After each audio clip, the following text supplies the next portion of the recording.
গৌড়পাড়া জোড়া শিব মন্দির জাগরণী সমিতি পরিচালিত, চাকদহ, নদিয়া। শতাব্দী প্রাচীন এই জোড়া শিব মন্দির, এখানে শুভ শিবরাত্রি অর্থাৎ শিব চতুর্দশী উপলক্ষে এখানে সপ্তাহকাল ব্যাপী মেলা অনুষ্ঠিত হয়। তাছাড়া বাবার পুজো এবং বাবার মাথায় জল ঢালা নানাবিধ অনুষ্ঠানে সমারোহ শিব চতুর্দশীর দিনে অনুষ্ঠিত হয়। বহু ভক্ত সমাগমের আগমনে মুখর হয়ে ওঠে এই মেলা কেন্দ্র। হরে কৃষ্ণ।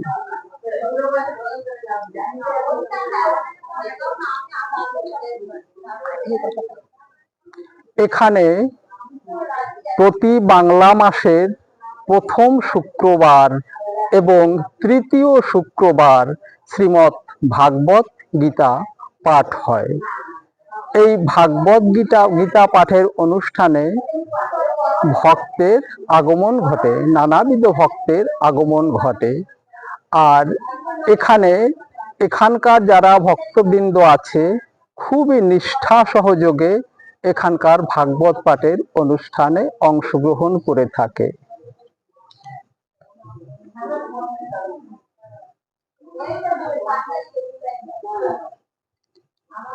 ভাগবত পাঠের পাঠকের সঙ্গে যোগাযোগের ফোন নম্বরটাও বলছি, 9083848984।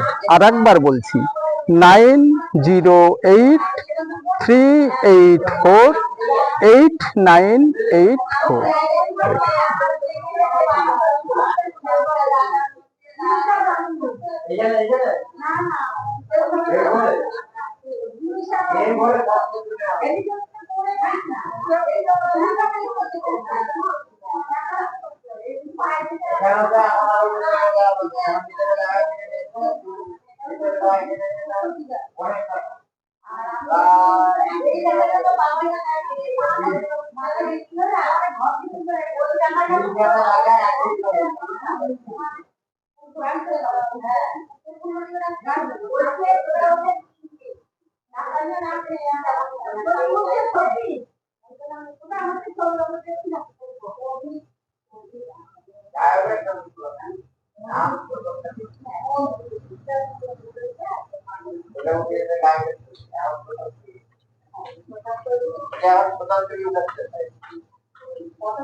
বিদেশের বাড়ি পাঠাবে, সব বিদেশের বাড়ি পাঠাবে। আমরা নিচে বসবো, ভালো হয়।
ওনার কথা বলছো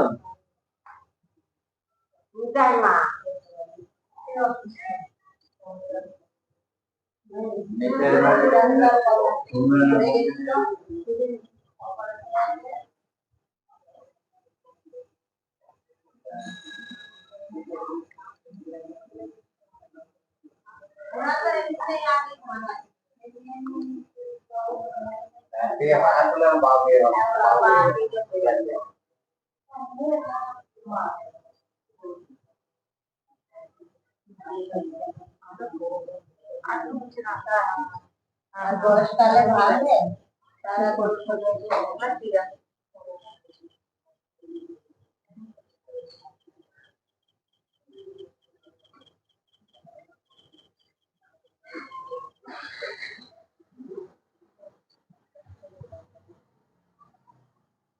তারপরে আপনি টাকা সিস্টেম নেই।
মানে এমন কি গরম না দেখতে না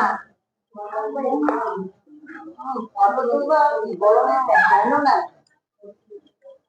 একমাত্র মানুষ তাই না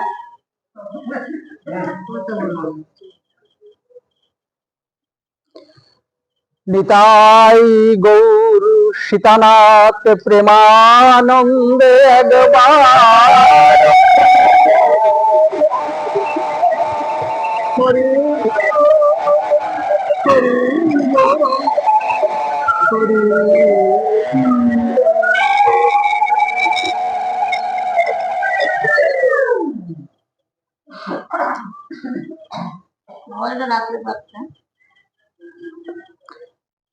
গুরু ব্রহ্মা গুরু বিষ্ণু গুরুদেব মহেশ্বর গুরুদেব পরম ব্রহ্ম তস্मै শ্রী গুরবে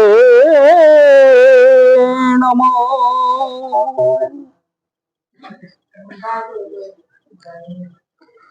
সুপ্রভাতং। ওং জবাকুসুমং শঙ্কাশং কাশ্যপেয়ং মহাদূতিং ধন্তারিং সর্বপাপগ্ন প্রাণতষ্টি দিবাকরম।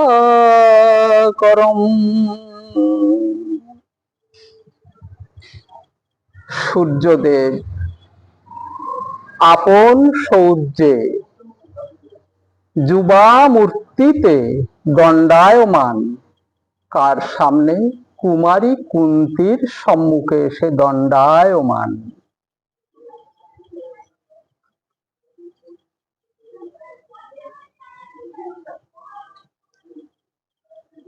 এষ মম মিত্রং কল্যাণীয় ভব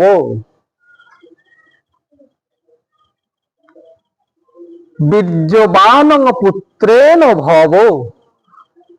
কুন্তী চমকে উঠলেন। বীর্যবান পুত্রেণ অর্থাৎ আমি কুমারী, আমি পুত্রবতী হব, আমাকে সেই বর দিচ্ছেন সূর্যদেব? এ কি করলেন? দেখো, তুমি আমাকে আহ্বান কেন করেছো? তুমি আমাকে আহ্বান করেছো মানে আমি তোমাকে পুত্রবর দেব, এই কারণে আহ্বান করেছো। বলছেন না না, আমি তো পরীক্ষা করছিলাম মাত্র। কি পরীক্ষা করছিলে? আমি পরীক্ষা করছিলাম মুনির দেওয়া বরদান কতটা সত্য। মুনির দেওয়া বরদান সত্য কি মিথ্যা, তাই তুমি পরীক্ষা করছিলে। মহামুনি দুর্বাসার বরদান কখনো মিথ্যা হয়? কোন মুনির বরদান কখনো মিথ্যা হয় না। তা মুনিকে তুমি পরীক্ষা করছিলে, তার ফলাফল তো কুন্তী তোমাকে ভোগ করতেই হবে। পুত্রেষ্টি বর, অর্থাৎ পুত্রবতী তুমি হবেই হবে। তা বলছে সূর্যদেব, এ আপনি কি বলছেন? আমি কুমারী, আমি কুমারী, আমি সমাজে মুখ দেখাবো কি করে? আমি আমার আমি যদি পুত্রবতী হই, আমি সমাজে কি করে মুখ দেখাবো? আর তাছাড়া আমি তো কুমারী, আমার কুমারিত্বের কি হবে? তা বলছে, শোনো কুন্তী দেবী, এই কথা তোমার অনেক আগে ভাবা উচিত ছিল। তাহলে একটু পিছনে ফিরে যাই। দেখুন, প্রায় 1 বৎসর কাল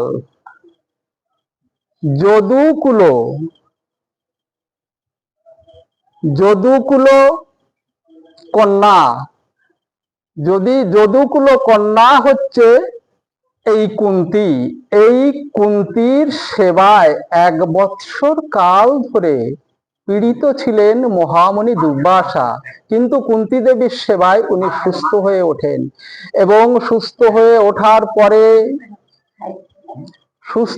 ওঠার পরে উনি কুন্তীকে বরদান দিয়েছিলেন, কুন্তী সত্যি তোমার শুশ্রূষার কোনো তুলনা নেই, তাই তোমাকে আমি বরদান দিতে চাই।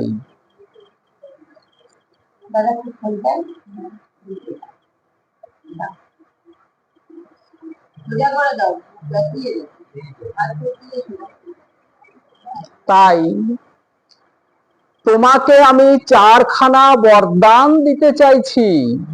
যেই 4খানা বর, তোমার যে দেবতাকে যখন ইচ্ছা তুমি ডেকে তাদের কাছে পুত্রবর চাইতে পারো, এবং তুমি তাদের কাছে পুত্রবর চেয়ে তুমি যে পুত্রবতী হবে, 5খানা সন্তানের জন্ম দিতে পারো। এই 4টি বরে তারা হবে শৌর্যশালী, বীর্যবান এবং সমগ্র বিশ্বের শ্রেষ্ঠতম সন্তান। তাই তোমাকে এই বরদান আমি দিয়ে গেলাম। কিন্তু কুন্তী দেবীর ভুল কোথায় হয়েছে? কুন্তী দেবী মনে মনে ভাবলো, ঋষিবর তো আমাকে বরদান দিলেন, এ কথা সত্য, কিন্তু আমি আমি একবার ডেকে দেখি তো কোনো দেবতাকে আসে কি না আসে। ঠিক এই কথা ভাবতে ভাবতে নদীর পাড়ে প্রত্যুষে প্রভাতে সূর্য সবেমাত্র উদয় হয়েছে, আমি কোন দেবতাকে আহ্বান করব?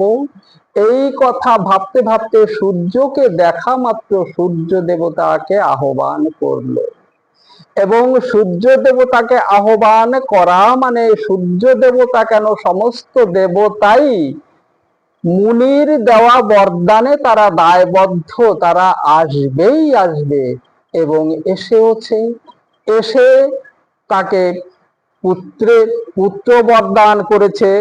তাকে বলেছে শৌর্যশালী পুত্রের জননী হও। এইবার কুন্তী দেবী বিমর্ষ হয়ে পড়েছে, আমি কুমারী, আমার কুমারিত্বের কি হবে? তখন সূর্যদেব বলছে, কুন্তী তুমি সত্যি মহীয়সী, আর তুমি সত্যিকারে ধার্মিক ও সাধ্বী সতী। যদিও তুমি যদুকুলে জন্মগ্রহণ করেছো, এ কথা সত্য। যদুকুলে কেন জন্মগ্রহণ করেছে? যদুকুলে জন্মগ্রহণ করেছে বলে কুন্তী কিন্তু শ্রীকৃষ্ণের পিসি হন ওই একটাই কারণে, কারণ বসুদেবের কিন্তু ভগ্নী সম্পর্কিত হন কুন্তী। তা তোমাকে একটা উপায় আমি বলে দিতে পারি, শোনো। পঞ্চসতীর 4র্থ নম্বর সতী হবে তুমি। আর তুমি কুমারী মা হলেও তোমার কুমারিত্বের সামান্যতম কোনো ঘাটতি কোথাও হবে না, কারণ তোমার শরীরে যে 9টা দ্বার আছে, এই দ্বারের যেই দ্বার দ্বারা সন্তান প্রসব হয়, তুমি সেই দ্বার ব্যতীত তুমি যে কোনো দ্বার দিয়ে এই সন্তানকে প্রসব করতে পারবে। তোমার কুমারিত্বের কোনো অবমাননা হবে না। আর এছাড়া তোমার ধার্মিক এবং শ্রেষ্ঠতম রাজপুত্রের সঙ্গে তোমার বিবাহ হবে। শুধু তাই নয়, শুধু বিবাহ নয়, তুমি হবে পঞ্চসতীর এক সতী, চতুর্থ নম্বরের। এই পঞ্চসতী কে কে? পঞ্চসতী হচ্ছে মন্দাদরী, তারা, অহল্যা, কুন্তী এবং সর্বশেষ দ্রৌপদী। এই মন্দাদরী, তারা আর অহল্যা এরা আগে কেন? কারণ এরা অগ্রজ, এরা ত্রেতা যুগের সতী। আর দাপর যুগের সতী হিসাবে কুন্তী দেবী এবং দ্রৌপদী আসবেন, একথা সত্য। তাই তুমি পঞ্চসতীর এক সতী হয়ে জীবনযাপন করবে, তোমার কুমারিত্বের কোনো অবমাননা হবে না, তোমাকে এটুকু আমি বলতে পারি। তবে পুত্র বর যেহেতু তোমাকে আমি দিয়েছি, তুমি পুত্রের মাতা হবেই হবে, একথা সত্য। কিন্তু মাতা কুন্তী হয়েছে কুমারী মাতা, একথা ঠিক। কিন্তু যথা সময়ে যথা নিয়মে কুন্তী প্রসব করেছেন কাকে? সেই প্রসব করেছেন যে সন্তানটি কর্ণ দ্বারা প্রসব করেছেন, তাই সেই সন্তানটির নাম হয়েছিল কর্ণ এবং নদীতে ভাসিয়ে দিয়েছিলেন। আর সেই কর্ণ সুতপুত্র রূপে অধিরথ ও রাধার ঘরে প্রতিপালিত হয়েছিল। হরে কৃষ্ণ, জয় নিতাই।